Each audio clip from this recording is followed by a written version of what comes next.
and there's intimacy on the radio, and there's naturalness on the radio that can never be replicated on TV. The marvelous resurgence of radio as a political force in this country. News-related radio programming is evolving. There's a huge hole in our dialogue that can be filled by the synthesis of traditional radio and the freedom that comes from a live podcast.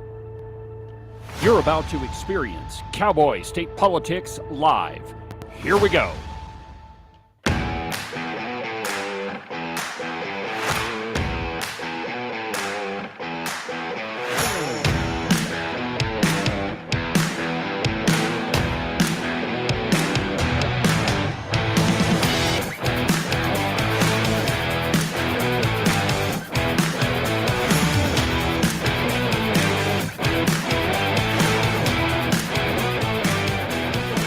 Good morning, my friends, and welcome to another fantastic installment of Cowboy State Politics Live.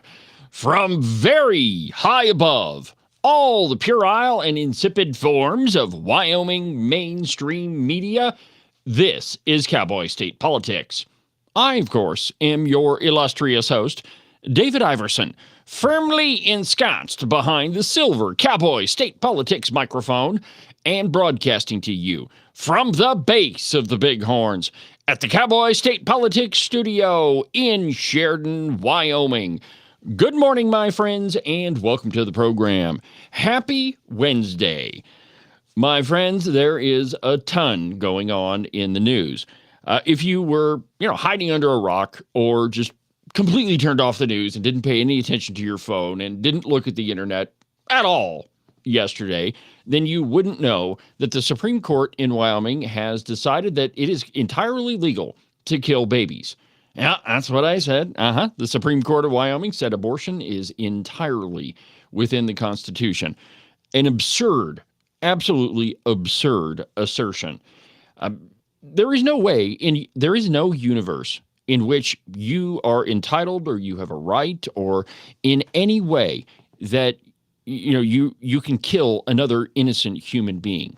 Now, abortion advocates will tell you, well, it's not really a little baby. It's just a lump of cells. And, I got a lot of comments on social media yesterday along this same line.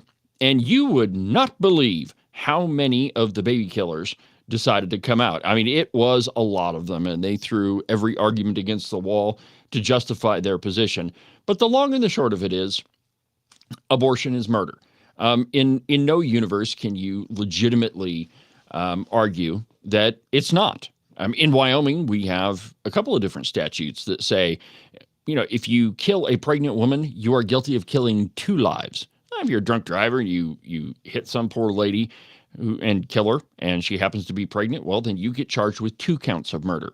Now, why is that? Well, because the baby she's carrying is a little innocent human being, and you've killed another life. Now, how is it then that can be in statute and that's not being challenged, but any ban on abortion is? Well, there's a lot that goes into that, and on today's program, we're going to talk to Speaker of the House, Representative Chip Neiman, at about 8:30, and we're going to go through it and just kind of get the lay of the land. And if I have time, I'm going to ask him some other questions about what's going to happen in the upcoming session. So 8:30, Chip Neiman. Reed Reisner has decided that he's going to run for the House of Representatives. He's really the only true bipartisan candidate. He's the only candidate that neither party will vote for. It's absolutely true, my friends. When he ran for the U.S. Senate against John Barrasso last time around, he didn't win a single county. Now, it's interesting that he announced his candidacy on Glenn Woods' Wake Up Wyoming. I mean, why would he? He already owns a media... so he already pays the cow pie a tremendous amount of money to print his drivel, or at least his ads anyway. I don't know why he didn't announce it on his own platform. If I were running for office, and don't discount that possibility, my friends. As we know in Wyoming, it doesn't really matter where you live. We learned that from Dan Zwanitzer filing to run for House District 43 when he actually lived in House District 10. So it doesn't really matter where you live. But according to Dan Swanitzer, anyway. So there may be a campaign announcement coming. And you know what's funny, my friends? We're closing in on the 1000th episode of the Cowboy State Politics podcast. It's going to be a big day here on the program. I'm super excited about it. I haven't quite decided who I'm going to line up as a guest. I've got a couple of options out there. But, you know, when you get 1,000 episodes, and I do this frequently, but you go back and look at all of the episodes that went pretty viral. And one of them, I think it was called "Why the Little Box," Dan. And I started out the program announcing that I was going to run for House District 43. And the funny part about it is I got several phone calls right after that episode aired. David, you know that you can't actually do that. You can't actually run for a seat in Cheyenne.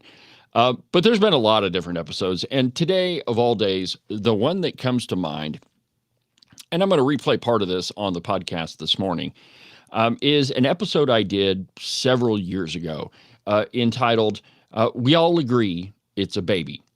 And in that episode, I played you sound from the floor of the House of Representatives, and they were talking about an abortion bill. And Representative Rachel Rodriguez Williams got up and gave a speech, one of the better pro-life speeches I've heard on the floor of the House. And in the subsequent debate, several of the Democrats actually said, "Okay, all right, we agree, it's a baby." So I'm going to play part of that episode on the podcast today. And there's a lot more happening in the media. So let's go ahead and start with the Supreme Court ruling. And this one here, it all centers around Article 1, Section 38 of the Wyoming Constitution. And let me just read that to you, because I mean this is a big point in this entire debate. You see, the Supreme Court is claiming that Article 1, Section 38 grants people the right to kill their baby, when in reality it really doesn't do that. Let me read the entire thing to you, and it's kind of long, but this one was put on the ballot as a response to all of the Obamacare mandates. You had to pay a fine if you didn't have insurance. So we passed this one, and this is pretty much what the court is relying on. So here's what it says. Each competent adult shall have the right to make his or her own health care decisions. The parent, guardian, or legal representative of any other natural person shall have the right to make health care decisions for that person. Any person may pay, and a health care provider may accept direct payment for health care without imposition of penalties or fines for doing so. The legislature may determine reasonable and necessary restrictions on the rights granted under this section to protect the health and general welfare of the people, or to accomplish the other purposes set forth in the Wyoming Constitution. The state of Wyoming shall act to preserve these rights from undue governmental infringement. And so the part that abortion advocates, baby killing advocates, are relying on is Section A. But they seem to be absolutely ignoring Section C, and so too did the Wyoming Supreme Court. So let's go to the turkey vulture first. And I quote from the top: "Abortion will remain legal in the Cowboy State following a Wyoming Supreme Court decision ruling released Tuesday that deemed two attempted bans unconstitutional. Quote, a woman has a fundamental right to make her own health care decisions, including the decision to have an abortion," the ruling states. The decision was met with substantial opposition from state officials. By Tuesday afternoon, Mark Gordon had released a statement saying he has asked the Attorney General's office to file a petition for rehearing. According to the statement, the Attorney General's office has agreed and will file that petition within the next 15 days. In a 4-1 decision, the Supreme Court justices ruled that the abortion bans passed by state lawmakers in 2023 conflict with a 2012 state constitutional amendment, Article 1, Section 38, that, quote, gave Wyoming adults the right to make their own health care decisions. But see, there's nowhere in Wyoming law that says that abortion is health care. You won't find it anywhere in Wyoming law. Now, this is just like, the Wyoming Supreme Court acted just like the U.S. Supreme Court did in Roe v. Wade. There's nothing in the 14th Amendment that says anything about killing another innocent human being. And yet they created the right to an abortion, or the so-called right to an abortion, out of whole cloth. There was nothing in the Constitution that says anything about abortion. And in the Dobbs decision, which that's the recent overturning of Roe v. Wade, the Supreme Court ruled that very thing, that there's no right to an abortion anywhere. And so the Wyoming Supreme Court did a very similar thing in saying that that Article 1, Section 38 protects a woman's right to an abortion. Now, I don't quite understand how you could possibly have a right to kill another innocent human being. That doesn't make any sense. You don't have the right to infringe on other people's rights, except, of course, if you believe that an unborn child is not a baby. If that is your belief, then all of the other arguments follow. I guess, not even logically, but that's the way the argument goes, right?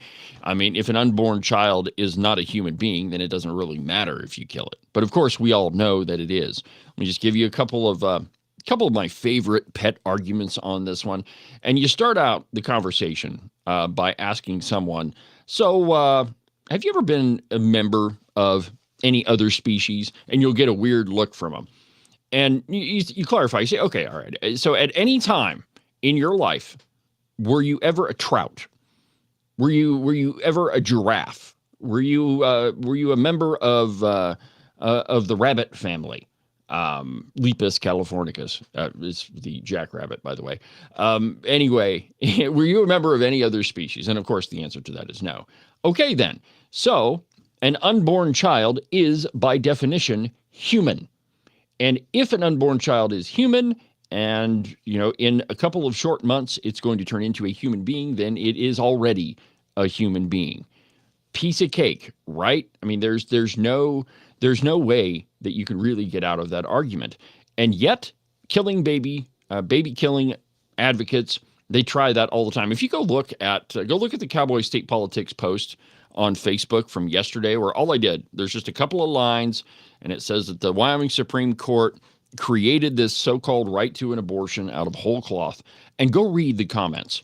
I mean, they are absolutely incredible. And the one I didn't respond to is this is a classic with abortion advocates. And it's, let's say that magically somehow you're hooked up to another person and your kidneys are making their body work. Well, then you don't, you have a right to your own body, which means that you can decide whether that person dies. Well, first, it's an absurd situation. That is never going to happen.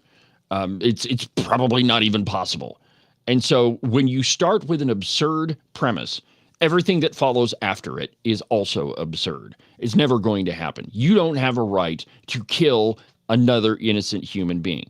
Now, let's take the question of, and this is a common exception that a baby killing advocates often insist is in any sort of legislation. Life of the mother. We have to have an exception for life of the mother. Okay, well, first of all, that's not abortion. That's called triage. Doctors do that every single day. They get two patients, the baby and the mother, and I don't know, maybe there's a car wreck or something.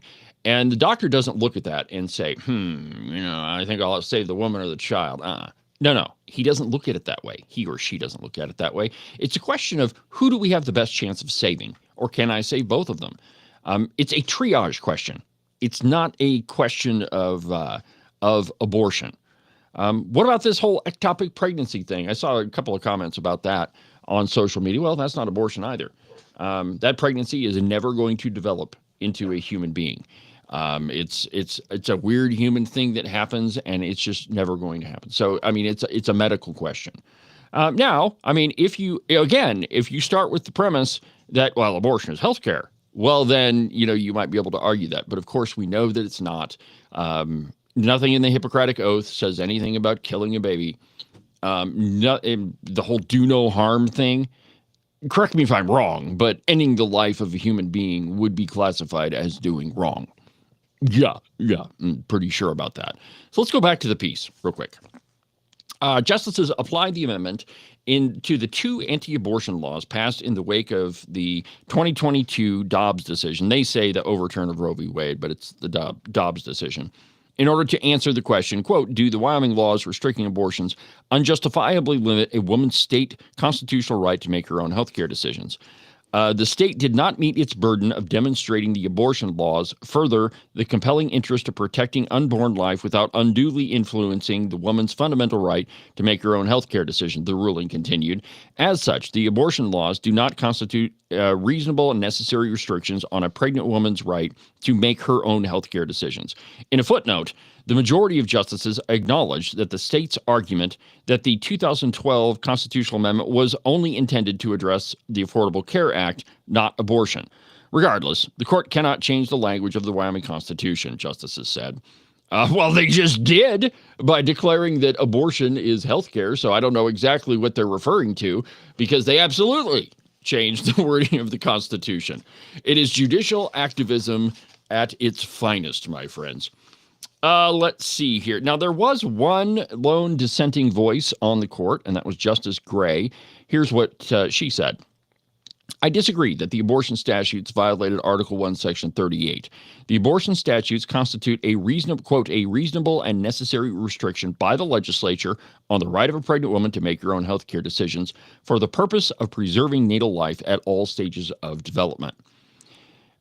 Anticipating Roe v. Wade would be overturned earlier before the Life is a Human Right Act, the legislature passed what they called the trigger bill. And this was a creative way to set up a scenario. Because, see, if they had passed an abortion bill, then you would have had the argument of, well, you got Roe v. Wade. How do you get around that one?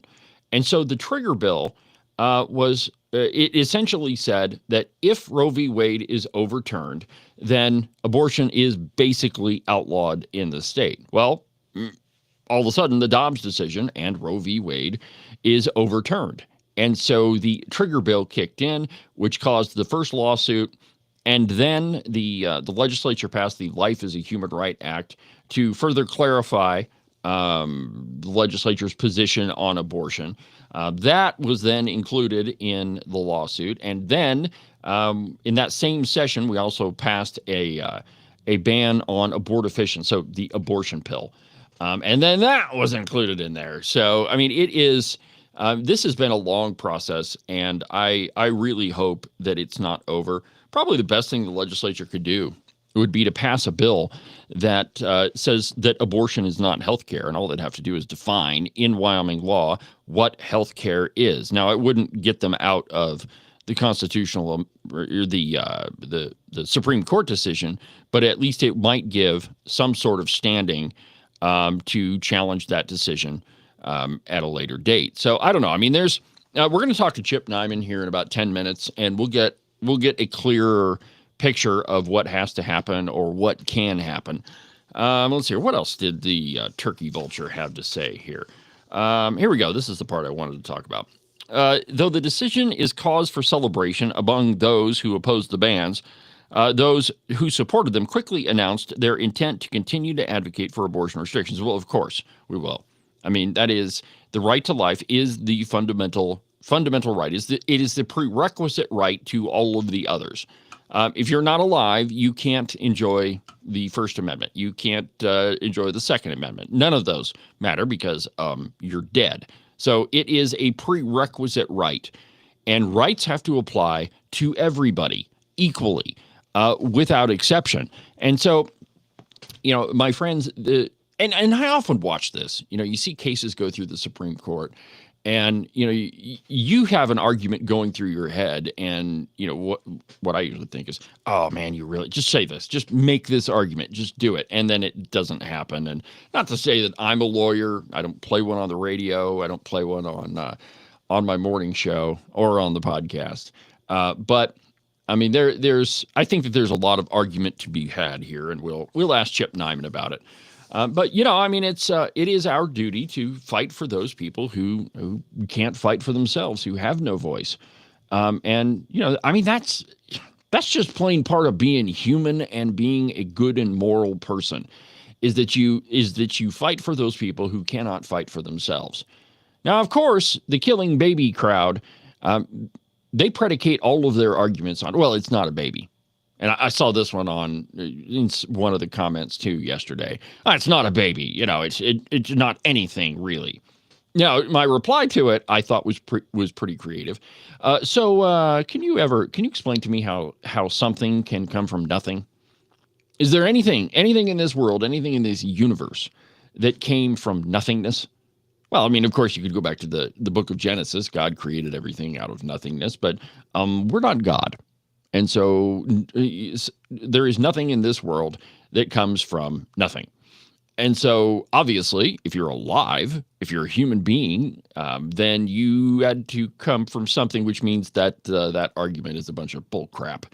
And all of these are. And just like more broadly speaking, they're just reprehensible arguments. I teach a debate class once a week for some kids who want to learn how to debate. And I constantly tell them, don't make reprehensible arguments. There are a lot of things that you could technically argue and argue pretty well, but they're just pretty terrible, right? Just because there's an argument to be made doesn't make it right. And, every time I see one of these baby killing advocates say, well, it's not really a baby. It just turns my stomach. And I think that it should turn yours too. Let's see here. The turkey vulture ends it this way. Legislators do have the option to put the issue of abortion access on the ballot, but if that were to happen, it is unclear how Wyomingites would vote. Residents expressed nuanced abortion views statewide in a 2024 survey by the University of Wyoming. The survey found that 58.5% of Wyoming citizens, I really do hate that term, Wyomingite. I always have. Anyway, they opted for legalizing all abortions or only requiring a clear need for an abortion to legally proceed.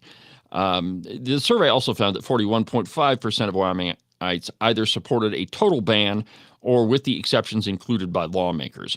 Quote, I think the electorate of Wyoming would say they would protect the unborn and their right to live, so says Representative Daniel Singh of Cheyenne. Singh personally was committed to continuing this fight, but noted that abortion will likely continue to be a point of contention in upcoming legislative sessions, regardless of his presence. Let's see here. Contrary to Singh, Renee Hinkle, oh man, there's a blast from the past, said she believes that Wyoming citizens, she says Wyomingites, would likely support abortion as health care. Should it come to a vote. She referred to that poll, and this is what the left always do. If there's one poll that comes out that supports their position in any way, shape, or form, then all of them refer to that poll without looking at the validity of it. Now, just let's go back to what the Turkey Vulture says about this poll. It says, let me read it to you again. The survey found that 58.5% of Wyomingites opted for legalizing abortions, all abortions, or only requiring clear need for an abortion to legally proceed. So what they did there is there was two different responses to the question. I don't know what the question was, would you legalize abortions? And then they gave some options. So what they did is they added the results from legalize all abortions, and they added the results of only in necessary situations, and they put those two together, and that's how they came up with 58.5% of the vote. More than likely,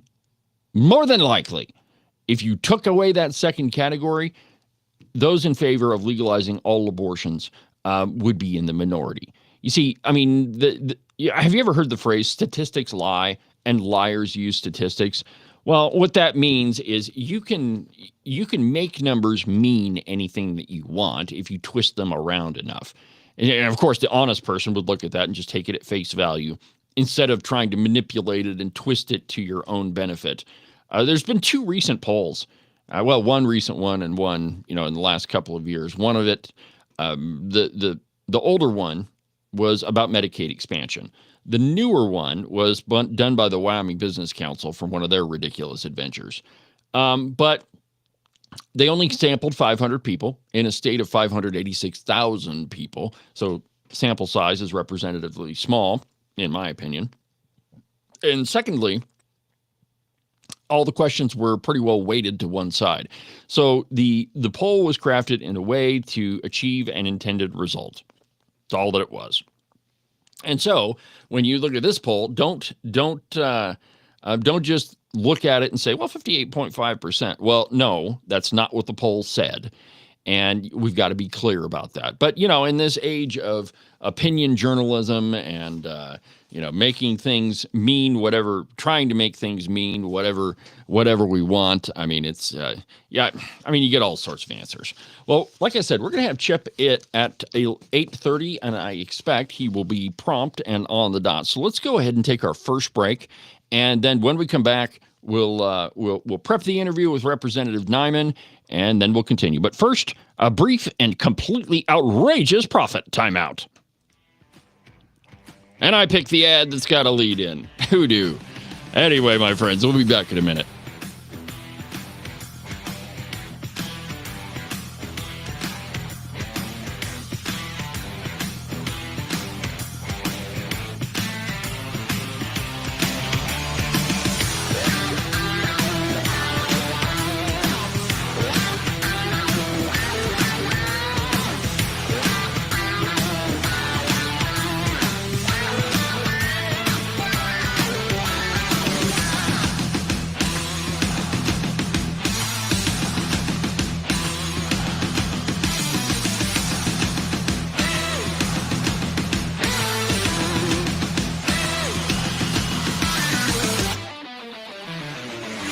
Are you tired of all the meaningless political drivel floating around right now? Endless commentary that really doesn't have anything backing it up? Do you long for the days of true investigative journalism coming from an authoritative source who really doesn't care how popular and apparently good-looking a politician is? Fortunately for you, that's what I do on Cowboy State Politics. New episodes are published every Monday, Wednesday, and Saturday, and you can get them anywhere that you get your podcasts. iHeartRadio, iTunes, TuneIn, really any of them will work. But the easiest way is just to go to the website, cowboystatepolitics.com. There, you can find all of the shows, as well as any of the articles I might bring up during the course of the program. Cowboy State Politics Live, the program you're listening to right now, is broadcast every Tuesday through Friday, beginning at 8 a.m. Pay attention to all of that other block-headed nonsense if you want. Just make sure that you don't miss an episode of Cowboy State Politics. And now, back to our program.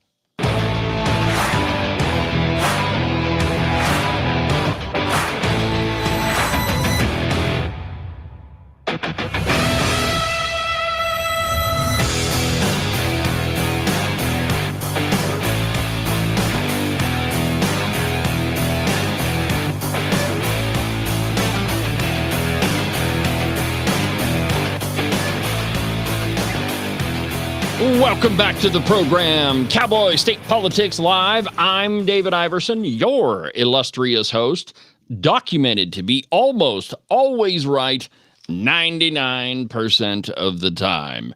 A record that, nobody in the media can ever come close to. Well, I shouldn't say nobody in the media because I'm here, and the Open Range Record is now here. Go to openrangerecord.com. It's our brand spanking new news platform. There's a whole bunch of stuff on there. There's brand new articles I try to get posted every day.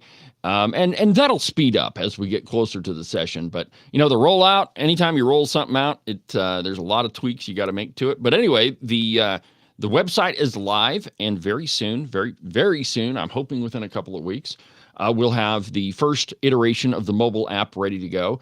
I flipped a coin and decided to go with the Android app first. I shouldn't say I flipped a coin. Not entirely accurate. I have an Android phone, and so I thought, may as well do that first, and that way I can test it. But the Open Range Record is live. Go to the website, openrangerecord.com. My pal Rebecca Bextel and I went in on it together, and we're super excited about it, and we hope that you come along with us. You can also look up the Facebook page, which is the Open Range Record. It's pretty exciting. Can't believe it's actually happening. I've been working on this thing for, since at least June, May, June or July. And I checked last night, and it has taken almost 1,000 hours worth of work. Believe that? I mean, by that I mean my time and the computer time, and I've learned a heck of a lot. But I'm pretty happy with how it looks. We'll do the interview with Chip Neiman, which he should be calling here in just a second.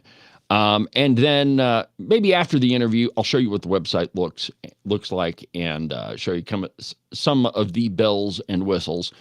And so you'll have written news. There's my podcast on there. You can find this show. It's being broadcast on there right now. Also, during the session, we're going to have our nightly news broadcast. It's going to be called The Roundup. It is called The Roundup. There's already a page created for that, but the only thing you'll see on there is the announcement of the open range record. So yeah, super exciting, and I can't wait for you to I can't wait for the time when we're posting new articles, multiple articles every single day, and the thing is just growing. It's going to be pretty amazing. So anyway, go check it out at the website, openrangerecord.com. All right, so Chip Neiman, he was instrumental in getting the Life is a Human Right Act passed through the legislature. And, I was sitting there watching the entire thing, and he and Rachel Rodriguez Williams, well, all the conservatives really, but the driving force behind it was Rachel and Chip. And then even after it was challenged, Chip and Rachel continued to advocate for, the life of the unborn. And, those two people are, they're two of the most dedicated people that I know. There's probably three in that category, but that continually advocate for those people who do not have a voice yet. And it's, I really like both of them, though we sometimes disagree on different political matters. Pretty good people. So here in just a second, we should be hearing from Chip, I hope. And if not, we'll just continue on with the program. Let's see here. While we're waiting on Chip, so Reed Reisner has decided to run for the House of Representatives. Yay. I can't tell you how not excited about that I am. I mean, it's just, really, he wasn't able to pull off a single county when he ran for the U.S. Senate against John Barrasso. So now he's going to run for the U.S. House, and I can only imagine him on the floor of the House. He would be insufferable. But I don't know, maybe he'll win one county this time around. But he's been spending a tremendous amount of money in the lead up to this announcement. I mean, like every time we put on a streaming service here at the house, you pretty much see a Reed Reisner ad. He's been spending a lot of money with the cow pie and on all sorts of digital ads. And so, I knew he was going to do something, and I figured it would be one of the congressional races, but man, I know that he just needs to go away. And in all fairness, he did advertise on this program. I didn't do my research ahead of time on that one. That won't happen again. But man, just go sit down, and we'll see. I think my prediction is that Secretary of State Chuck Gray absolutely trounces him in the upcoming election. So, I think that'll probably happen. Let's see here. No, have a message from Chip here. So we'll just continue waiting, but he'll go ahead and give me a call, I'm sure. Being the Speaker of the House, things come up. So I get it, and we'll just wait on it. But here's what the Turkey Vulture says about Reed Reisner. And I quote, Casper businessman Reed Reisner has officially announced his candidacy for Wyoming's sole seat in the U.S. House of Representatives, becoming the second entrant into the race following Secretary of State Chuck Gray's announcement at the end of 2025. Reisner, isn't it funny how they put things in the paper? At the end of 2025. Yeah, that was only like a week and a half ago. It wasn't that long ago. You should just say it. Reisner, a conservative... Okay. All right, so the paper says, Reisner, a conservative Republican who previously unsuccessfully challenged incumbent Senator John Barrasso in the 2024 in the Senate primaries, is entering the race with his personal commitment of $1 million to his campaign to spread his self-described America First platform to voters across the state. We still don't know where he got a lot of his money. Or any of his money, really. I never seen any reporting on that at all. I mean, there were reports that he made most of his money off of selling stuff on eBay and his little financial firm, but nowhere near what I think would be required for, buying TikTok. Remember, don't forget, he was the guy that announced he was going to buy TikTok for like $47.5 billion. There's a big difference between $1 million and $1 billion. All right. And the other part, Reisner is a conservative Republican. He's also a conservative Republican that's divorced from a man. He's also a conservative Republican that pretty much sues anybody, or sends them a cease and desist letter for anything, really. Remember, it was not that long ago where I did the story about his cease and desist, his lawyer, including the Cowboy State Politics logo, that one, in his letter saying you need to cease and desist. But all of that was just because there's a couple people online that really don't like him, and we're posting stuff about him. Then, of course, there's the lawsuit against former Senator Anthony Bouchard. That one, I think might actually have some merit to it, simply because Anthony was posting some really nasty stuff about him and alleged that there was some sort of sexual misconduct thing at Casper College, which, from everything I've seen, I haven't seen any evidence of that whatsoever. But whatever will come out in court. So there's a lot of stuff around Mr. Reisner that I can't even imagine that he would be able to pull off the U.S. House race. But stranger things have happened. Let me just send Chip a message here. Need to reschedule, or are we good?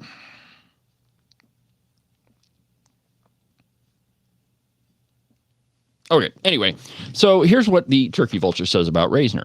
A central pillar of Reisner's platform is domestic energy dominance.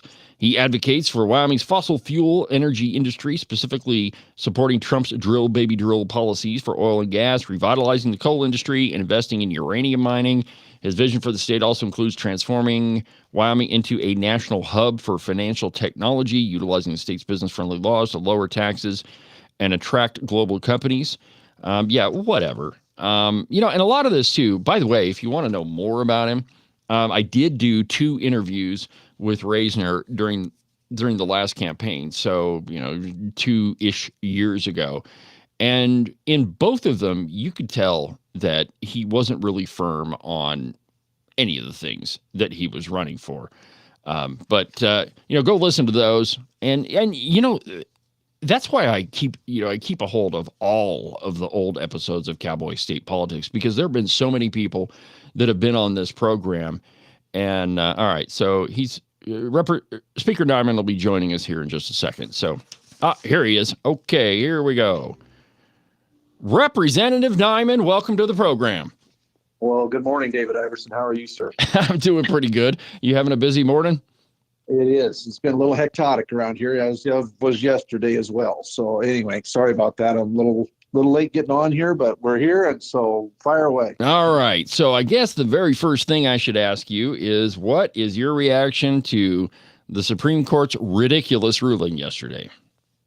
Well, I guess the word you just used, it's ridiculous. I'm shocked and amazed. I mean, it just blows me away that we seem to not have a desire to realize and recognize the value of life, and we can't seem to identify or establish humanity in the womb. It has to be breathing, evidently, before it can have rights, and it just shocks me, David. I think it's just an absolute. I'm trying to wrap my mind around. I mean, there are so many things in this that I just swirl around in my head. It's almost like as if four of the justices ignored Section C, where it clearly states that the legislature can restrict these rights if they see fit. You look also at our legislation, our statutes, where it clearly says that if a woman is harmed or killed in let's say an auto accident or a murder or whatever, find out that the woman happened to be pregnant with no determination of gestational age or anything, that's a double homicide. So that little person is going to be recognized as a human being, and that person that perpetrated that crime is going to be responsible for 2 deaths. Well, this seems to fly in the face of that at the most elevated level. And I just can't believe that they were that. They're just wrong, David. This is wrong. I think it was handled wrong.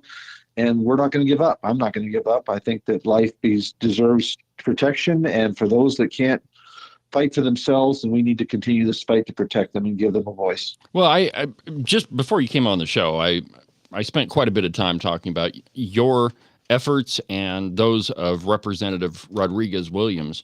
You guys have always been, pretty solid advocating for those people who can't speak for themselves. So a quick question, Mr. Speaker.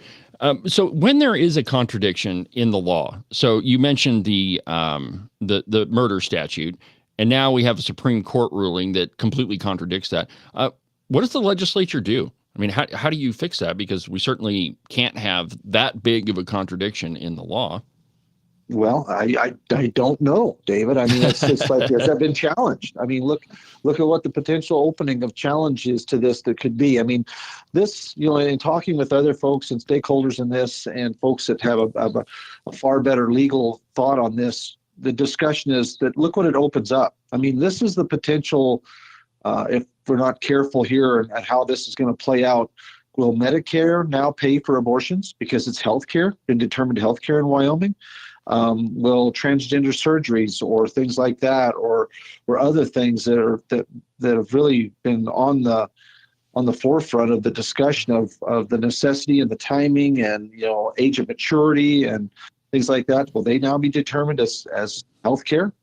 Because of this, it's going to call into question a lot of different pieces of statute and legislation that are going to have to go through the legal process. I'm sure they're going to be challenged. They're going to be trying to use this ruling as a vehicle by which they can try to challenge this stuff. I mean, that's one of the first thoughts in some of these people I've had these conversations of minds is, look what this just did. Look at the field and how this has changed based on this ruling. Well, so I think.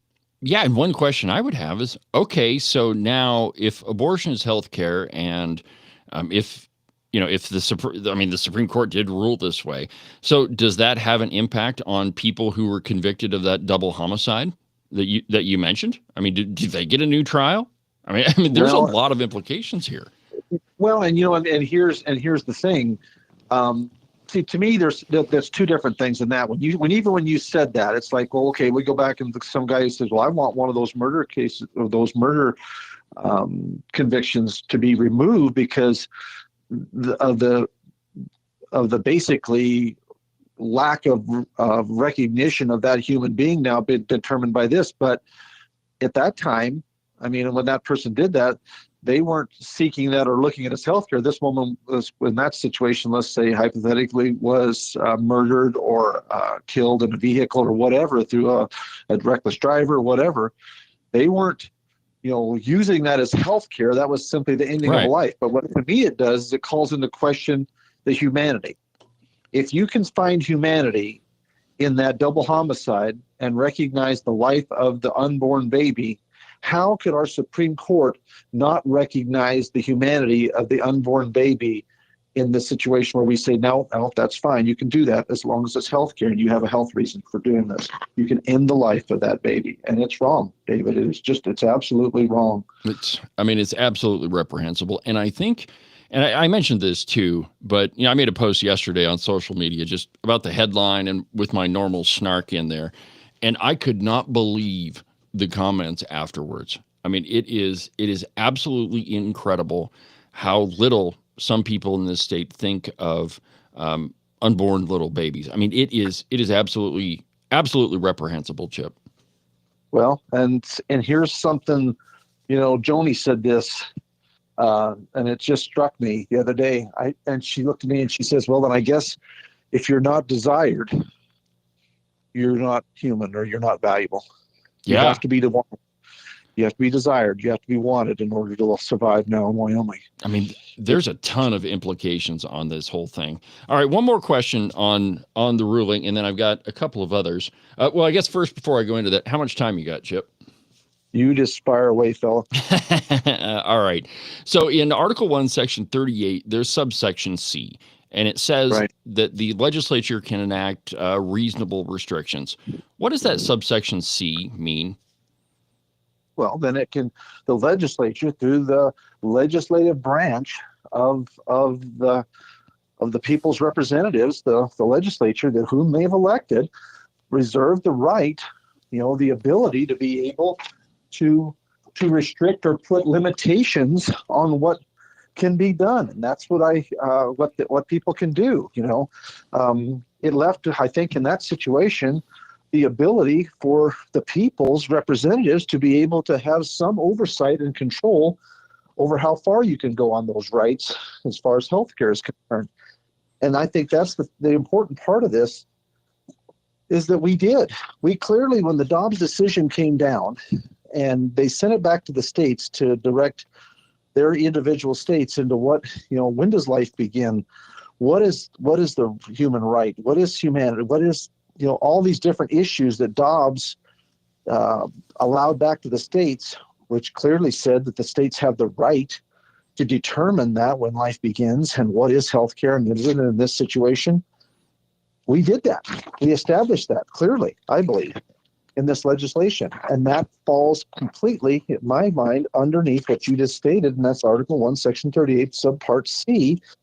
And it's just, it blows me away, and I'll read it to you. You probably have read it. Yep. The legislature may determine reasonable and necessary restrictions on the rights granted under this section to protect the health and general welfare of the people or to accomplish the other purposes set forth in the Wyoming Constitution. Well, then if you go back to the Article 1, still in that article, Section 2, you look at this and it says, now this is what it gives us in the Constitution. Equality of all in their inherent right to life, liberty, and the pursuit of happiness. All members of the human race are equal. That baby's human. Yep. That is an absolutely human being growing in that womb. There is no way in my mind that you cannot say that's a human being endowed by its creator with inalienable rights, and that is clearly specified in our Constitution. And here's what it boils down to, me, David, is that we have dehumanized the unborn. Yes, we have. Are not, and so that's how we get away with this. Those babies, no matter what length of gestation, evidently they are, if someone determines that it's a health issue that I or whatever, I mean, where this is going to be wide open, it's health care for me to be able to end the life of that innocent child. And no matter what stage, evidently, until we get more determination on that, we're still there's people still opining on where it's at. And so here's the problem. We have decided as this 4-1 decision that baby is not valuable as far as human is concerned and is not deserving of rights to protect it, evidently in Wyoming. So that book question, that who's going to fight for the baby, is that baby who believes in Wyoming that baby is a human being, 10 fingers, 10 toes, growing its own specific DNA. It is unlike any other human being on the face of the earth. That is specific, divinely created human being. Okay, who's going to fight for it? And what does that look like in the 14th Amendment? And how in the world would somebody come in and how would they have a guardian? Let's say somebody was unable to protect themselves or defend themselves, or the indigent, or the innocent, somebody who steps up. Let's say the baby's born and his parents are killed in a horrific auto accident. In the situation like that, where the baby can't defend itself, what do? Well, we assign a guardian ad litem. Yes. We give them somebody that's going to be their advocate and fight their case, because they can't fight for themselves. Well, ladies and gentlemen, right now we're talking about the difference in that situation of being out of the birth canal or still back of the birth canal. How does that little human being that has not drawn a physical breath less qualified to be able to have its rights protected and defended than one that is outside of the womb? that can't defend itself. So do we have somebody that's going to be a guardian that's going to fight for those little people and give them a voice when they can't speak for themselves? And it's just mind blowing, David. Well, the implications to this thing, like all the way around, are pretty incredible. I mean, from just the simple question of what does this ruling mean, and then when you start following it down the path, like you said, well, okay, so now apparently killing people is a matter of convenience. That, like your wife said, well, you have to be desired then to be a human. I mean, there are some tremendous implications here. But while I was listening to you, one thing and this has occurred to me, all yesterday and today and before, and I think that one of the main objections to all of this is that baby was divinely created. That you get a bigger reaction out of the left when you inject God into the conversation than you do anything else. And from a spiritual perspective, and Chip, I happen to know you well enough that that you probably agree with me on this one. This one's a pretty terrible spiritual battle when you have people that are saying that, well, that little baby, even though it was created in God's image, well, that's we can just do away with that. We can. Scripture is clear. I mean, I knew you before you were knit in your mother's womb, and I have a plan for you. And and that's it speaks to the devaluing of human beings. Yes, that's what it is. And then and I've got people that are coming to me that are saying, Chip, we got young men and young ladies that are just kind of apathetic about life, and they really don't. They just don't know where they fit. They don't know what their value is. They don't know how they're going to be anything. And they're just kind of, they're losing. It's kind of like hope is just being drained out of them, and that they don't know how and where they're going to be of value and use and things like that. Well, you think it helps when we tell you that it's okay to kill you right up until you're born? Yeah. Because if we need you and don't want you, and for heaven forbid that you're inconvenient, or depending on how you were conceived, which is completely out of your control as that baby, then it's okay to kill you. It's all right. So then does that create value in human beings who are, do I believe they were created in the image of God? They were divinely created with a specific purpose that only they can fulfill? No, it just cuts that off, because you aren't valuable enough to breathe because you're inconvenient. You're not desired. Like he said, you're not desired, so therefore you don't matter. It's ironic. You hear it often. It's ironic the ones that are advocating for abortion were not aborted. The ones that are advocating this, and that's the other part of this. Well, finally somebody is, getting out of the decision-making process between the woman and the doctor. Well, that's again negating the fact that there are three people involved in this conversation, and the one gets ignored. And that's the only way you can work through this. You've got to ignore the baby. You've got to ignore the fact that is a human being that is growing and living and desiring to be born and to have the opportunity to live. And we have to ignore that to get to where we are right now. And it just breaks my heart. Yeah, it's just sickening. All right, well, let's switch gears a little bit while I got you on the phone. Okay. You've got a session coming up. What are your priorities for the upcoming budget session? Well, budget, as you all well know, this is our budget session, and we're going to be looking at trying to move forward with getting the bills paid in the next 2 years instead of biennial budget. My appropriations team has been working hard along with the Senate to put together that budget. They're down there working on it right now. And so that's going to be the primary focus, is hoping and believing that we're going to get good numbers and try to control, the expansion of government and keep it where it needs to be, and try to make it, right size it to fit the needs of the people of the state of Wyoming and be able to live within our means. I mean, there's a lot of things that are outside pressures that we're having to take into consideration in this. What is oil going to do? What's coal doing? Is it going to continue to grow depending on the administration? So now this thing with Venezuela that is on the front burner right now, that's just kind of erupted into the scene, how and what effects that will have on our long-term revenue forecast. So and jobs and all that. So that's all trying to be and taken in the swirl of this. And so just being responsible with our dollars, I guess, is my focus right now, David. And there's legislation. I think, we're going to be looking at some more election integrity things, as far as making sure that we continue to work towards making sure that people have confidence in their elections and restoring that for the people of the state of Wyoming. Just several different things. I mean, it's going to be a short session. You got 20 days, so it's going to be really compressed. There's probably not going to be a lot of opportunity for a lot of personal legislation, but I'm going to be trying to be very purposeful about making sure that legislators all have an opportunity to get their most critical piece of legislation, the opportunity to be heard and to be voted on. It will require a 2/3 to get introduced in either body that it starts in. And so we're mindful of that we're going to want to try to, forward legislation that's going to have support and can get things done.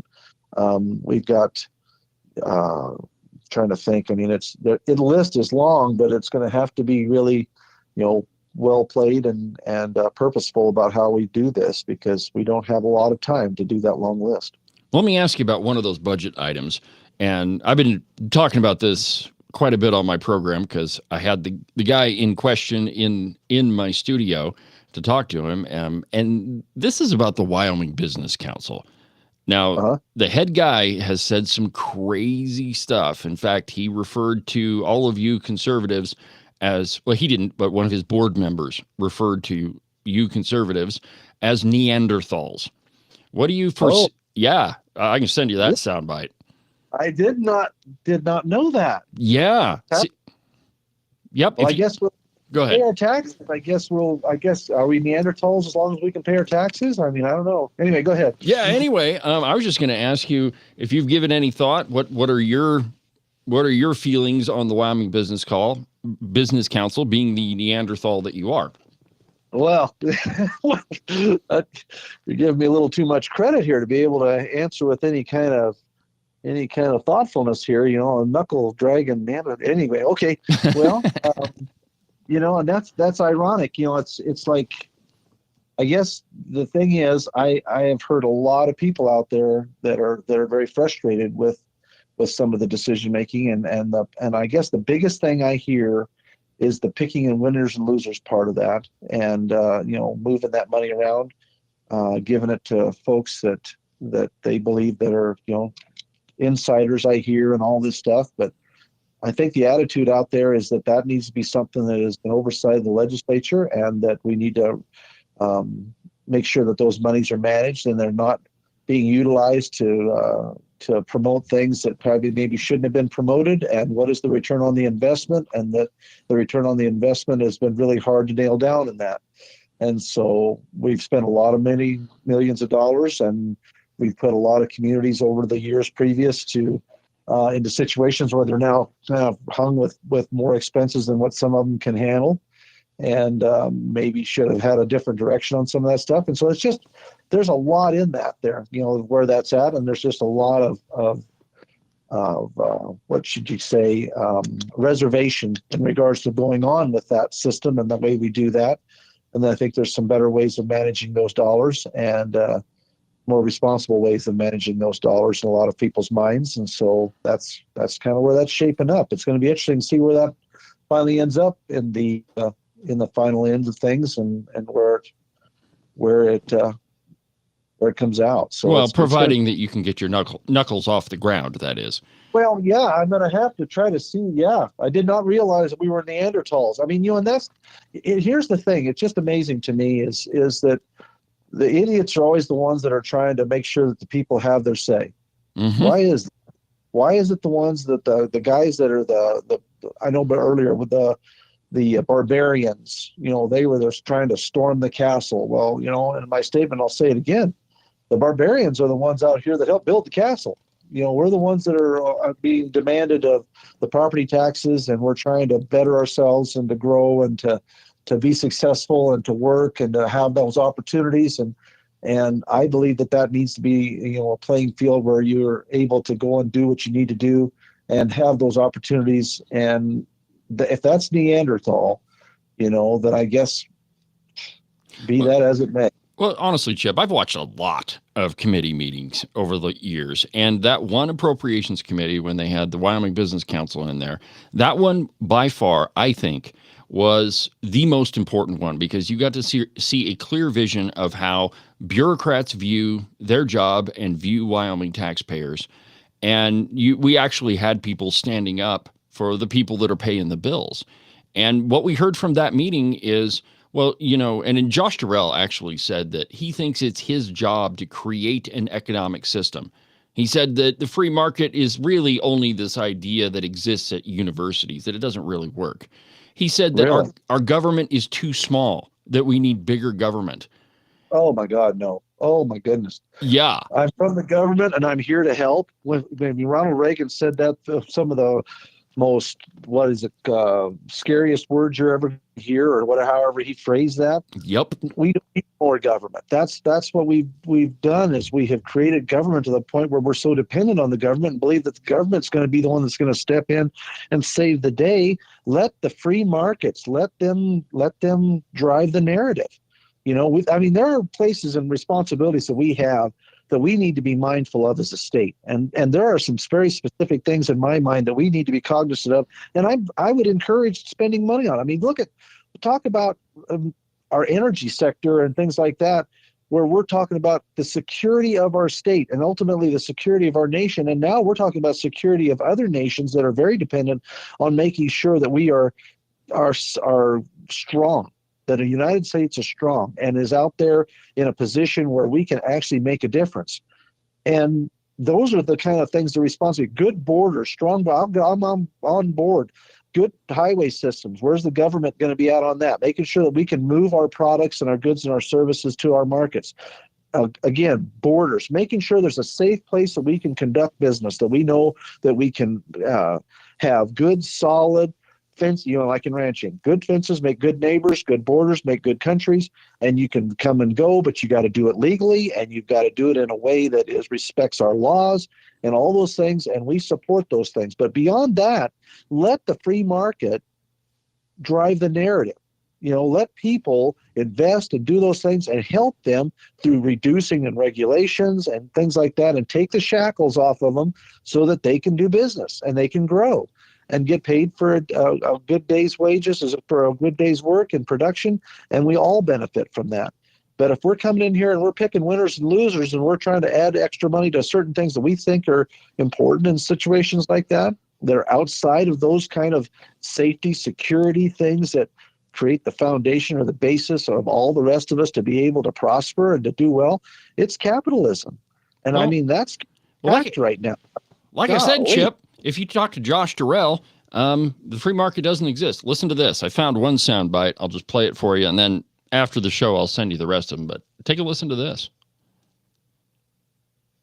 The free market as an ideal, unfortunately, it doesn't exist except at maybe those ivory tower type institutions that we might call as in academia, and that's where it exists because it's a model. Yeah, see, it doesn't exist, Chip. Wow, that I did not know that. See, I did not know that. Thank you, David, for clearing that up. I appreciate the training and the teaching here today. Well, that's what I do, Chip. I would beg to differ. I think that if we let the free market do its thing, we can look back on a nation, and that's America, where the free market has been one of the best examples of growth and development and seeing people thrive. David, half the world's population lives on $4 a day. Yes. And half of that population lives on $2 a day.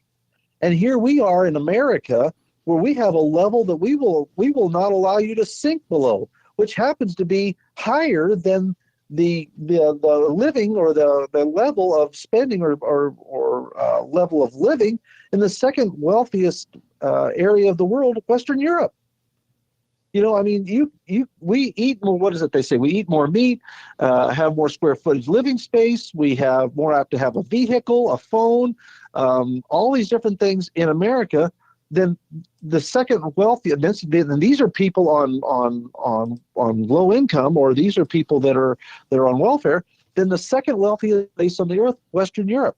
And you want to tell me that free markets are not working and that's an idea? It's the same thing as when we talk about working diligently to develop our own markets here in America. We drive, we ranch, we grow livestock, and we try to better ourselves by raising and creating a higher, more refined quality product, which demands a higher price, which demands a premium in the market because people want it. And if we are left alone to develop that, we are paid based on how hard we work and the quality of the product that we produce, people will seek that out. But the problems we run into is when government gets in and they start saying, well, we need to level the playing field for everybody. We need to make it easier for everybody. You know, we want to help this guy out or whatever. Leave them alone. High prices take care of high prices. Low prices take care of low prices. Let the free markets decide. We everything we've done, because of the government's involvement, all of our markets are artificial. You look at what's happening in the soybeans. Yeah, we're seeing it now. We have grown very dependent on China. 30% of our soybeans, U.S. soybeans, have been sold to China. Well, suddenly China now decides that they're not going to buy our soybeans. They're going to go to Brazil. Yeah. And it throws our people into a tailspin, and here comes the government in to help pay these guys off. That's, in any other situation, you better be developing other markets. You need to be trying to look for other places and other ways to use your product. It's kind of like the deal with Argentina. Just when they were going to bring in the beef and stuff, and we felt it. I saw about a $200 loss or reduction in the value of my steer calves when the guys and all of us sold our steers that day. Just let the markets do their thing. Let us, don't get involved. Don't be talking about how we're going to go in here and inject ourselves into these things and fix it. The markets will take care of themselves. If it gets too high, people back off, which pushes back into the market. It's called supply and demand. Free markets. Letting these people decide and figure out how they can be better able at managing and selling their products, and they get rewarded based on their efforts. Yep. All right, Chip. Yeah, it works. I got to run, my friend, but I appreciate you taking the time to visit with me this morning. I'm sure we'll be talking again as we get closer to the session. So if people want to get a hold of you, how do they do that? You can email me at chip.neiman@wildleg.gov, or my personal email is cneiman66@gmail.com. Or my home phone is 307-467-5736, or my cell phone is 307-290-0366. All that information's out there. I have no other lines, so they have the same access to me as anybody else. So if you got questions or things you can help me with or straighten me out on, please, by all means, give me a holler. Well, there's plenty of that straightening you out business coming. Okay, I'm sure it's coming now. Here we go. All right, Chip. Well, I appreciate you taking the time, my friend. You have a good afternoon. And, every good Neanderthal needs some schooling once in a while, I guess. I agree. All right. Keep your knuckles off the ground, Chip. Talk to you later. Okay, I'll try. Yeah, it hurts my hands. Okay, see you, David. Thank you. Bye.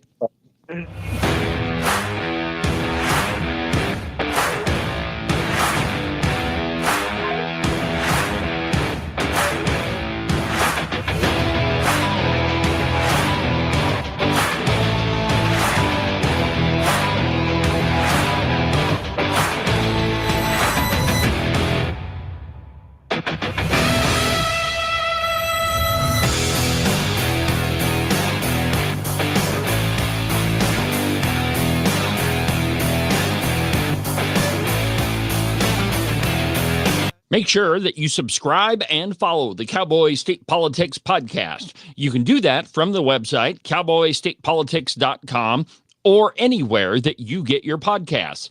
That way, you'll make sure that you won't miss a single episode of Cowboy State Politics. Hunting season. Right about now, you're off with all of your pals, stalking the big gigantic elk or buck mule deer that you've been thinking about all summer long. And your lovely wife is at home, probably enjoying her time without you. But soon, my friend, all of that is going to come to a screeching halt. And I want you to think about just one little thing. She's able to park her car inside the garage because all of your hunting crap is with you right now. Now, if you'd like the marital bliss to continue, I suggest you make a call to Marcos and Jesse at Morton Buildings. Their phone number is 307-674-2532. They can build you a garage or a barn or any other type of metal structure for you to store all of your toys in so that your wife can continue parking inside the garage. And you can avoid sleeping on the couch for the next month or two. Call Morton Buildings. Their phone number is 307-674-2532. Get them to build you a metal building before it's too late.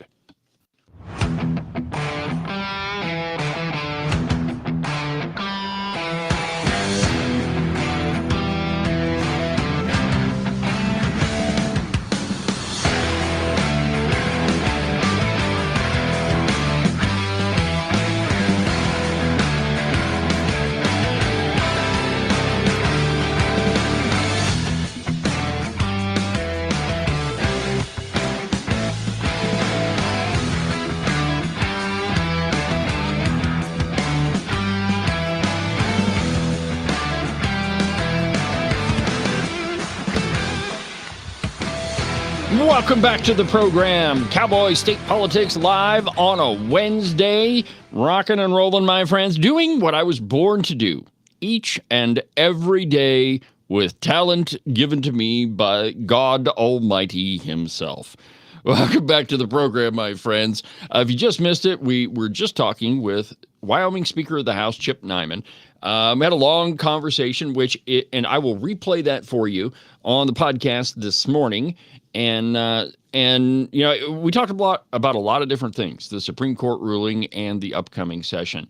One thing that I meant to ask him about, but I didn't get to it, is, man, I want to say recently, but it's actually been going on for a long time. And that is cities and counties charging exorbitant fees, and agencies, I guess I should just say, charging exorbitant fees for records requests. And, you know, the public records are just that. They're public. You and me and everybody else that pays taxes already paid for them.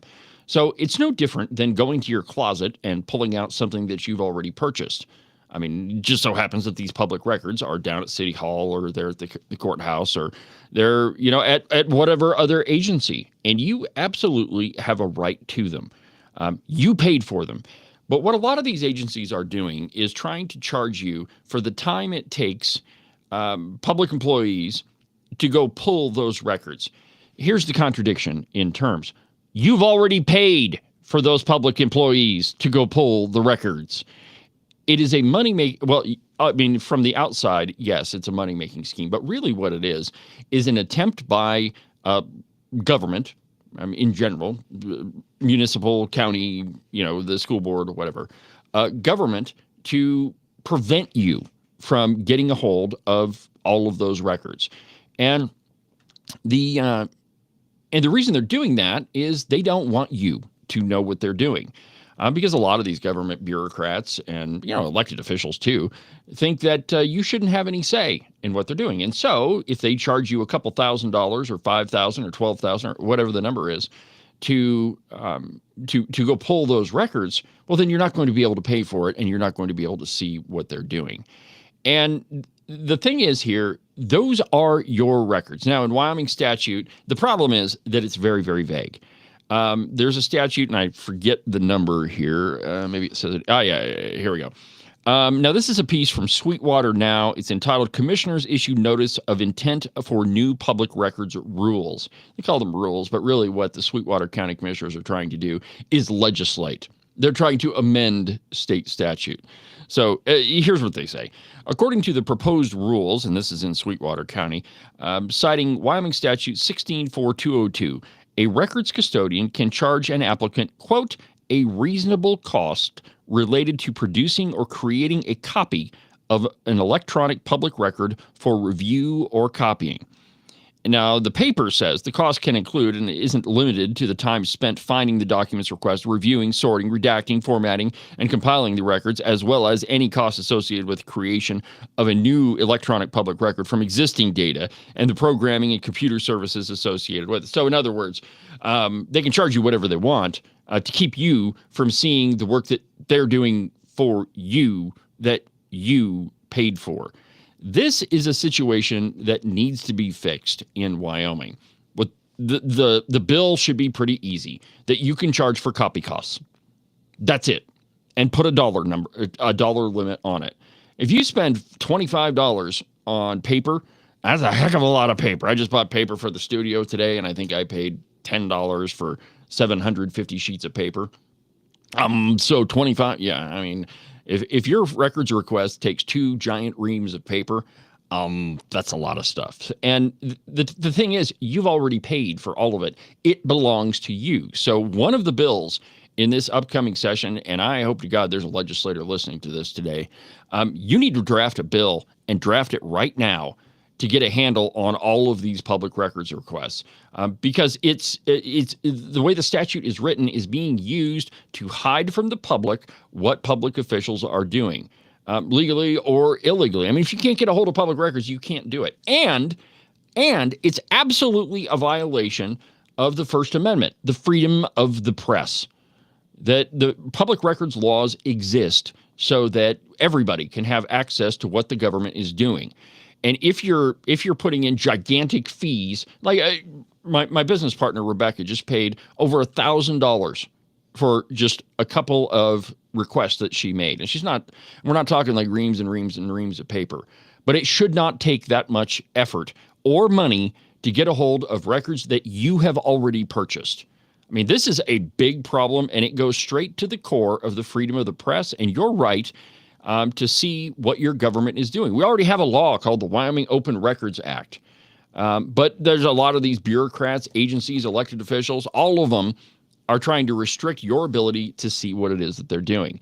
And if you can't see what they're doing, you can't hold them accountable, which means that if something's hidden in a public records request and the election comes around, then you can't hold them accountable for what they did. I mean, this is absolutely outrageous. And it's not just one county or two, it's all of them. The last time I submitted a public records request to the city of Sheridan, it was over some minor matter. I don't remember what it was. But on the website, it says that they could charge me $95 an hour. They didn't, but that's what the website said. That's ridiculous. I'm already paying the wages of the person that's going to go pull those records. And I cannot for the life of me figure out why we have not seen a bill for this. And I mean, if you want to help citizens, this is the way to do it. Allow them to see what's going on with what their tax dollars are paying for. So this absolutely needs to be a piece of legislation. And I'll be happy to draft it for you. It'll be really easy. One sentence, costs can only pertain to copy costs and not to the time it takes to go pull them. I mean, it's pretty easy. Let's see here. I've got another piece, and I don't want to get to that one quite yet. Here we go. Let's go here. We haven't talked about. I mean, this Minnesota fraud thing is just ballooning, and we've already uncovered, I say we, but really it's been my business partner, Rebecca, has already uncovered the Wyoming version of it. And all of it is so-called affordable housing.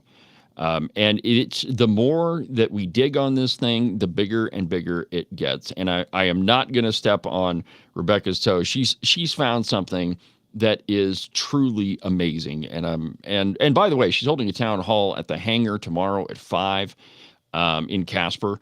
And so if you want to know what and I'll talk to her. I'll get her to reveal what she found. But if you want to hear how big of a mess this thing is, meet at the hangar tomorrow at 5.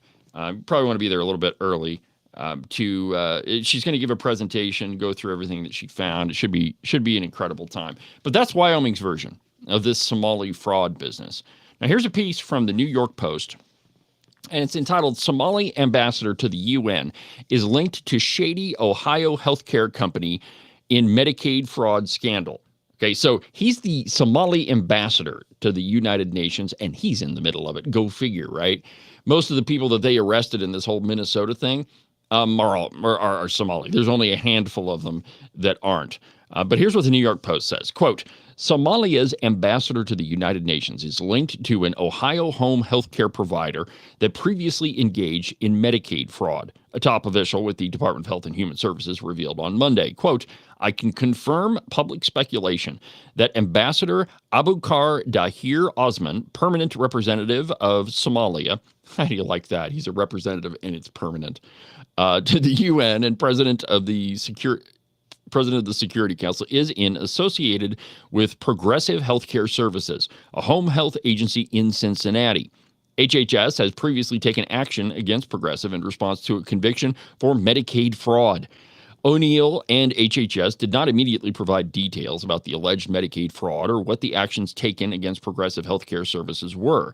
Osman's ties to Progressive Healthcare Services went viral on social media last week amid the intense scrutiny of the Minnesota Somali population in response to fraud scandals involving bogus identities being set up in the state to rake in taxpayer funds meant for homeless, hungry, and people in need. So this thing, I mean, it's almost like the so-called affordable housing thing, that there's no bottom to it.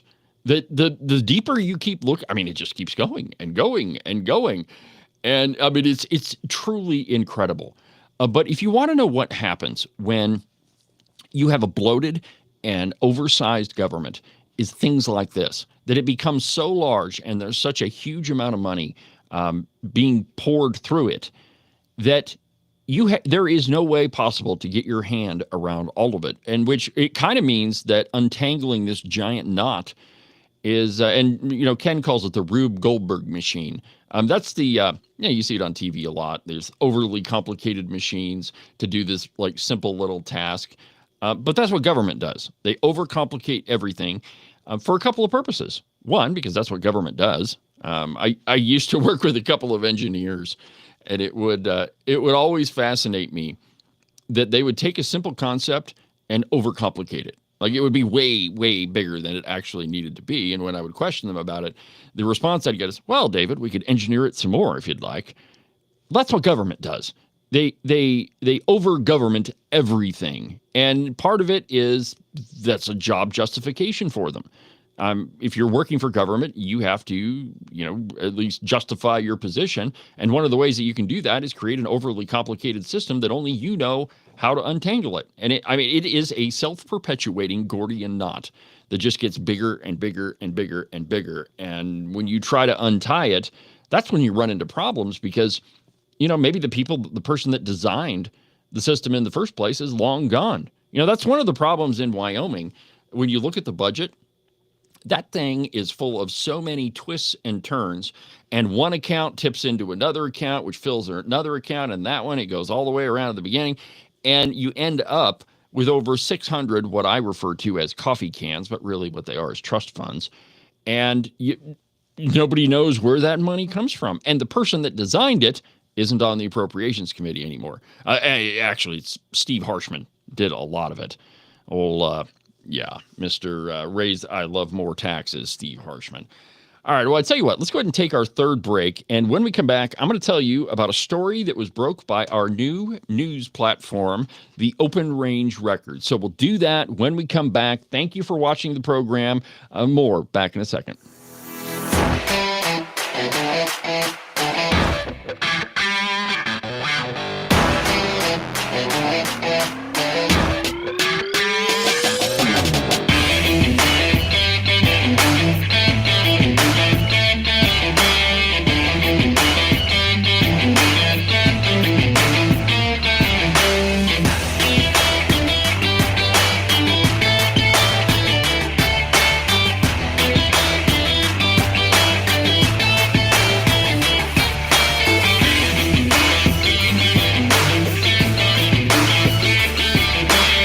Yeah, I know. The weather seems to be toying with us. 60 one day, 42 the next, and pretty soon, my friends, those 6s and 4s are going to turn into 3s and 2s. Though we all want to avoid it, that white stuff is coming, my friends, and you will be shoveling the walk in it. It's cold, it's unpleasant, and nobody likes to do it. But you could make it just a little bit more comfortable and prevent your feet from turning into a giant block of ice. In fact, you could keep them nice and warm and toasty, and your toes will never even know that they're outside. The rest of you may be frozen solid, but at least your feet won't be. To make all this happen, You just need a pair of socks from the Buffalo Wool Company. They are the finest socks that I've ever put on my feet. To get you a pair, go to their website, thebuffalowoolco.com. Trust me, you won't be disappointed. Are you one of those guys that listen to the president just a little bit too closely and now you're tired of winning? Are you getting the feeling that there's been way too many good things happening in our country and you just can't take it anymore? Well, if you are, and you think you should follow Rosie O'Donnell's example and get the heck out of Dodge, you need to call Rebecca Bextel at eXp Realty. She'll make those foreign country living ideas a reality for you. All you have to do is call 307-699-3519, and she'll make sure some freedom-loving, red-blooded American will now live in the home that you no longer want. If you want to sell your house, or if you want to buy one that's way better than the house you have right now, give Rebecca a call. Again, her phone number is 307-699-3519. I've never felt the freedom like I do. I feel stronger every day, don't you? Well, I can show you how. A new day, a new way. Watch out, I'm only gonna get stronger. A new day, a new way. Watch out, I'm only gonna get stronger. A new day, a new way. Watch out, I'm only gonna get stronger. A new day, a new way. Watch out, I'm only gonna get stronger. I've never felt the freedom like I do. I feel stronger every day. I'm only gonna get stronger. Cowboy State Politics is only going to get stronger. This program is only going to continue to expand. The Cowboy State Politics Podcast is very close to 1,000 episodes. This program, last year alone, had 700,000 views, and I cannot wait to see what it's going to do this year. Thank you for watching, my friends. Thank you for everything that you do for me. I promise you, I will work my little tail off to get you the news that you need, and you know, the news that you're not going to get anywhere else. Although the story I'm going to tell you about in just a second was picked up by the Pravda on the Platte. It's like the only Wyoming story they've done in a while. But first, I think before we go there, I promised you that I would kind of show you what the website looks like. I've done this before, but let's go ahead and do it again because it is it's a totally new thing and it's ours, and I cannot wait to do it. Let's see here. It's okay. Hold on just a second. There are always, and this is why I need a producer to be able to just do this for me. Let's see here. Maybe where's it at? You know what's funny? Okay, so it's right there. Anyway, so I'll figure this out in just a second. So let me tell you about the story, and while I'm working on this, I'll show you the bells and whistles in just a second. But from the Open Range Record, Jackson Hole Community Land Trust sued over plan to build housing units on Forest Service land. That's you heard that right. Okay, so there's a chunk of Forest Service land right outside of Jackson. It's owned by the U.S. Forest Service. It is not owned by anybody else, so it's your land. And now there's a proposal by the Housing Authority there in Jackson to allow affordable housing on it. And let me just read this to you. This past Friday, a preliminary injunction was filed in U.S. District Court against the Jackson Hole Community Housing Trust to stop a $30 million housing project from moving forward on land administered by the Bridger-Teton National Forest. As part of the deal between the National Forest and the Jackson Hole Community Housing Trust, the Housing Trust would have administrative control of Forest Service land and construct 14 buildings comprised of 36 units for local employee housing. On December 15th, the town of Jackson approved $4 million in special purpose excise tax funds for a first right of refusal on 6 units to house the town of Jackson's employees at half the rental rates for 30 years. The Teton County Commissioners are also considering a similar proposal to fund 6 units for county employees. Of the remaining units, 13 would be for Forest Service employees and 6 would be leased by the Housing trust for local workers. Now, if you read the article, there's a brief history of that goes through it, and starting in 1957 and all the way up until now. But a guy named Michael Clement filed the injunction, and the motion claims that the Nelson Trailhead Project, which is what they're calling this thing, is unlawful for several reasons, including the environmental review pertained to units, not the buildings. The 2012 findings of no significant impact stated, and this is the impact statement, up to 13 housing units with associated amenities constructed as multifamily complexes, could be apartments, condos, duplexes, triplexes, etc., or a combination.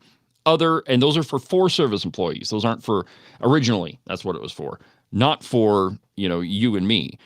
Other potential violations addressed in the motion refer to housing only being approved for service employees, the lack of public comment taken since 2012, and Supervisor Hudson's authority in issuing the special permit. So an injunction, a lawsuit has been filed for an injunction, and we'll see how that works. But this is another example of this really stupid so-called affordable housing boondoggle. And that's what it is, my friends. It is absolutely a scam. It's a scheme. And, while it may technically be legal, how is it that we can allow out-of-state companies, investment firms? There's one from Boston, I think it's called Boston Financial or something like that. But they own like 99.9999% of this building. And I think this is the one of the ones in Casper. So you own 0.0001% of this building, and these out-of-state firms pay zero in property taxes. Zero. So they own the building. People live there. They're making money off the building, and yet they don't have to pay any property taxes, and you do. This is a giant thing. It's what Rebecca's been working on for quite a while. And so, like I said, go to her town hall tomorrow in Casper, and you'll hear more about it. All right, so let's go to the fun stuff, right? Let me show you what the open range record looks like. And there we go. All right.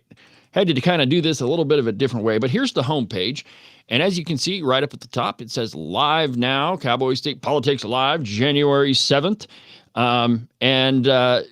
Here you have the trending stories. This is what's trending on the program. And right now, number one is the story that I'm talking about right now. And the number two trending story is Senator Steinmetz's op-ed about the Supreme Court decision. On this page, you'll see all the latest stories. And then if you go up here to like politics and power, the pages are broken down. There's a federal one, a Wyoming one, and then House and Senate and frontier stories. And then eventually we're going to have some faith-based stories. Don't have any of those yet. But if you go to like Wyoming Watch, it pulls up all the articles related to Wyoming. And then voices and views. Of course, you have to have some opinion stuff. So here's the opinion page. And then there's also a video component to this too. And I can't show you the Cowboy State Politics page because it'll really mess some things up if I do that. But you can watch this program on the Open Range record. And of course, you can also listen to the podcast or watch the podcast. Listen to the podcast, sorry. But it should pull the podcast episodes here in just a second. Hopefully it does. We'll just see. We may have found a bug. There we go. All right, so here's the Cowboy State Politics podcast, and you can listen to it right from the website. Super cool, right? So that is the Open Range record. We're really, really proud of it. And go check it out. It's openrangerecord.com. And tell us what you think. There's several ways that you can contact us on the site. And so we really hope that you come along and join us. We put a lot of work into it, and we're really proud of it. All right, so moving on with the program. Let's see here. We talked about the Somali. Oh, here's one. Yeah. Now, can you imagine living in a town where the police just don't enforce crime, or they don't enforce the law, right? And they just let criminals run rampant. Can you imagine living in a place like that? I can't. I mean, you know me, I don't like government, but the police force, that's one of the necessary functions of government, and you have to enforce the law. If you don't, you're going to have a community where It's really going to turn into vigilante justice, and people are going to have to defend their own home. And your society, your local society, would break down. Well, in Seattle, guess what? They're kind of trying that. From the Post-Millennial, effective immediately, Seattle police will no longer enforce drug crimes. Will refer offenders to diversion programs. So think about this, right? So you're caught, shooting up heroin on the side of the street, and you don't even have to worry about it. Imagine what that place is going to look like. After Colorado legalized marijuana, their population tripled almost in a month.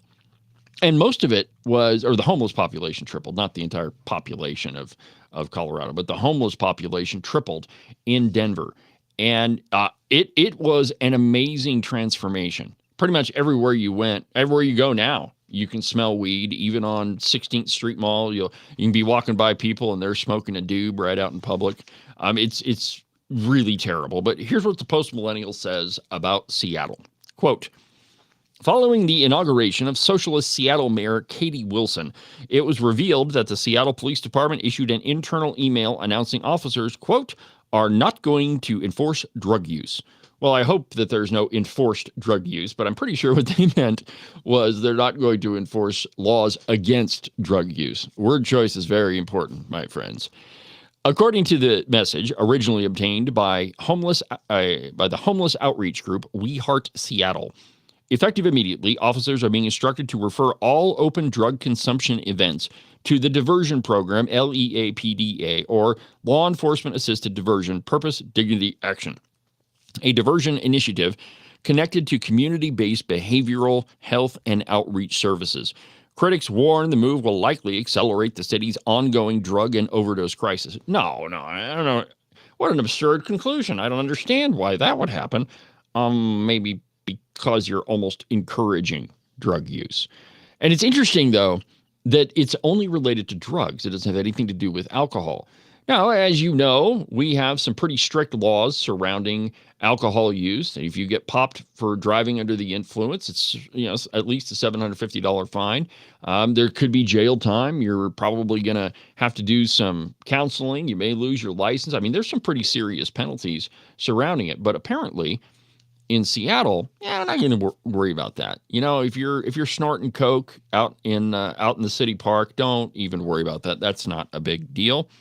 Mike Solon, president of the Seattle Police Officers Guild, condemned the decision in a statement given to the Ari Hoffman show on their talk radio station, calling the move a dangerous political miscalculation. Quote, the recent naive, ignorant political decision to not arrest offenders for open drug use in the city of Seattle is horrifically dangerous and will create more death and societal decay.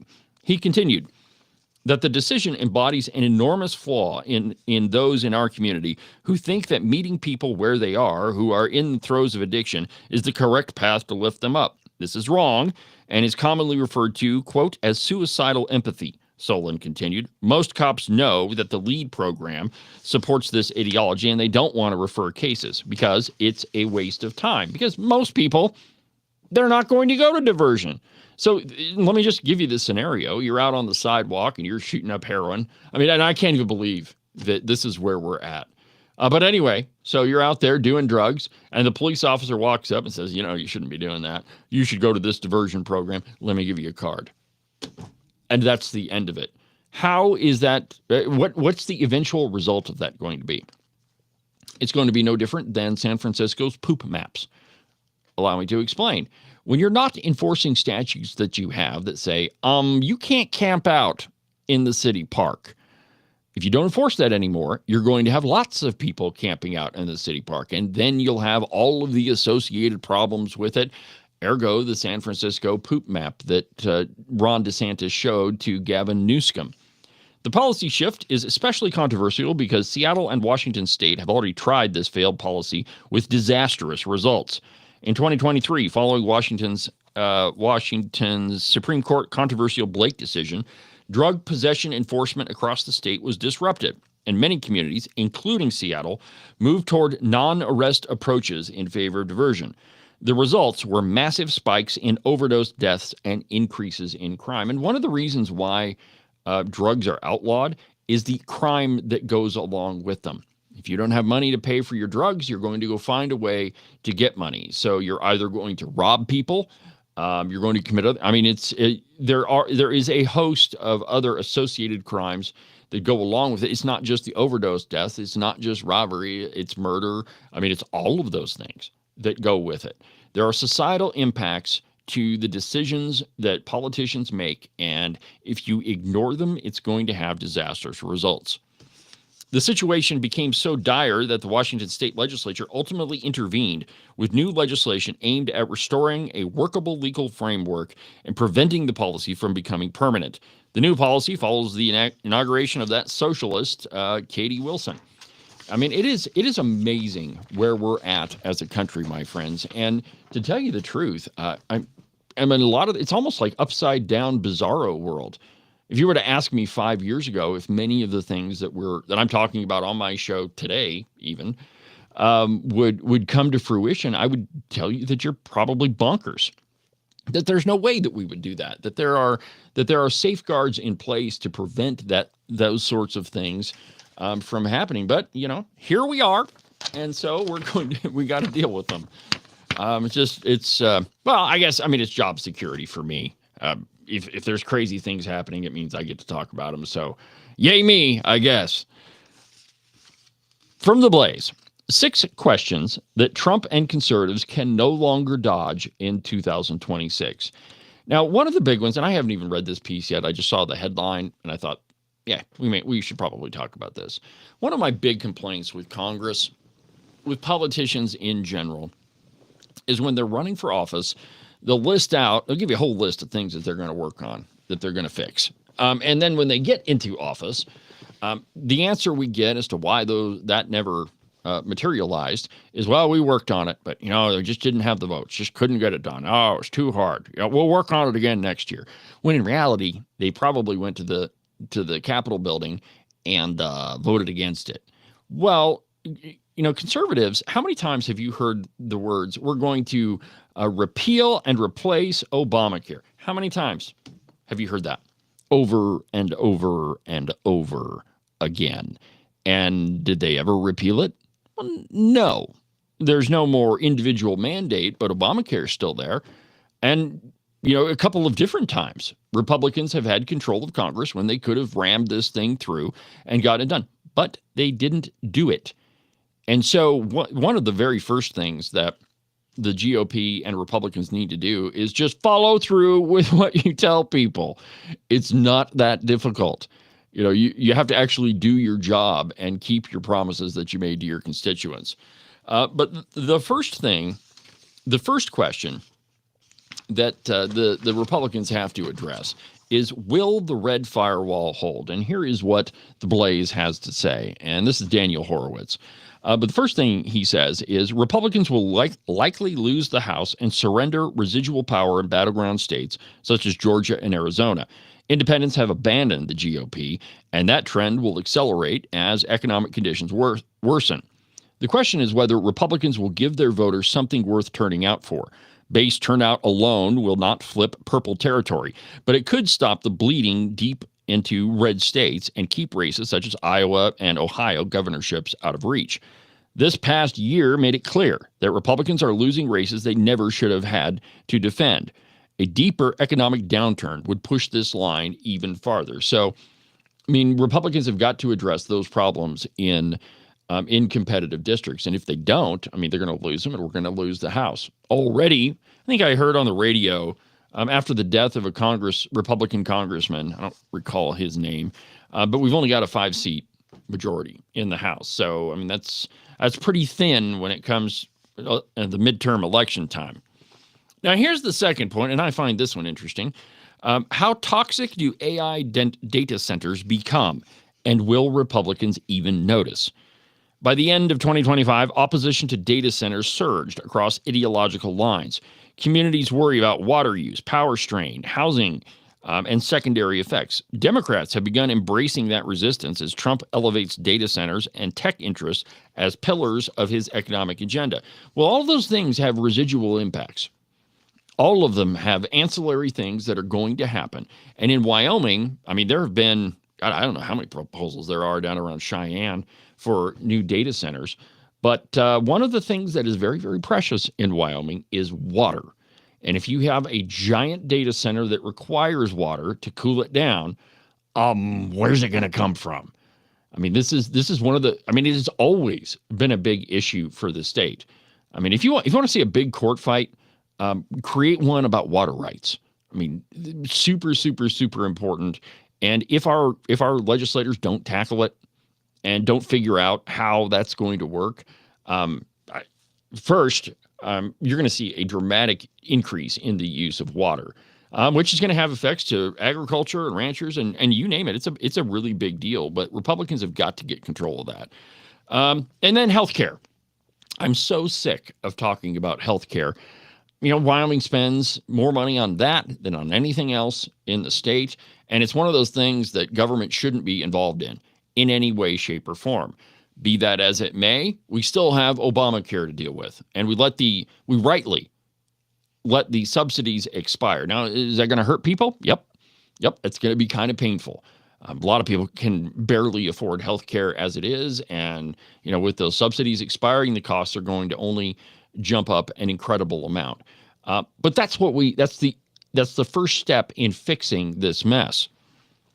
Democrats engineered a trap that forces Republicans to address health care, the single largest driver of deficits, inflation, and household pain. Obamacare made unsubsidized insurance unaffordable for most Americans. Now, the Democrats timed that with the midterm elections. They knew that's what was going to happen, and they did it intentionally to show that, well, you know, these Republicans, they just don't care about your health care. They don't really care that you have to pay most of your money to health insurance. But anything that Trump does or that he refuses to do is going to be pinned on him. Okay, Trump doesn't really care. I mean, he's pretty much a lame duck president now, but he's got some pretty long coattails. And so if the Democrats can stir up a big enough mess around health care, then anybody in Trump's orbit can also be pinned with that. That reality argues for pushing a genuinely free market repeal and replace that lowers costs. That's the only way that this is going to work, is that get government out of the healthcare business. If you want to solve all the problems with gigantic health insurance plans and medical costs that are out the roof, you have to get it back to the free market. That's the only way that costs are going to go down. Number 4 that Horowitz says is, will Trump finally ignore a lawless court? You have these no-name judges that are still issuing rulings that affect the entire country. But could a powerless judge issue a ruling so egregious that it would prompt Trump to defy it at long last? I'm not really holding my breath on that one. But at some point, he's going to have to. I mean, it is... And in many ways, the Supreme Court ruling from yesterday kind of fits into this category, though the Supreme Court is not a no-name court. But still, their ruling defies logic. However baby-killing advocates want to put it, it still defies logic. It doesn't make any sense. Number 5, will Trump clear the deck on his promises dating back to 2015? He's made a lot of them, so is he going to keep them? He's already, kept a lot of them with the border and what have you, but is he gonna do the rest of them? I mean, if he gets Republicans on board to fix a lot of the things that he was running on during the campaign, that will carry some of them, not all, but it will carry some of them through the midterm elections. And then, is he going to stop making crappy primary endorsements?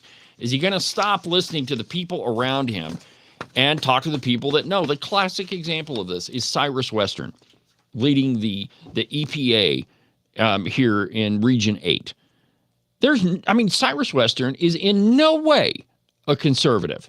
No way. I mean, he has a voting record that is absolutely terrible, and he shouldn't have been allowed anywhere near that seat. But there is somebody in Trump's orbit that said, hey, yeah, nominate this guy. He's really, really good. And he did. So the main point there is, will Trump start listening to people that actually know, instead of his sycophants that are around him that are giving him bad information, because it's, it's what happens in government. It's political favors backwards and forwards. And, it's just bizarre. Well, my friends, that pretty much burns up another busy broadcast day on the program. We'll pick it up tomorrow, and we'll return. But it's been a great day. Thank you for Chip Diamond for coming on the program and spending quite a bit of time with us.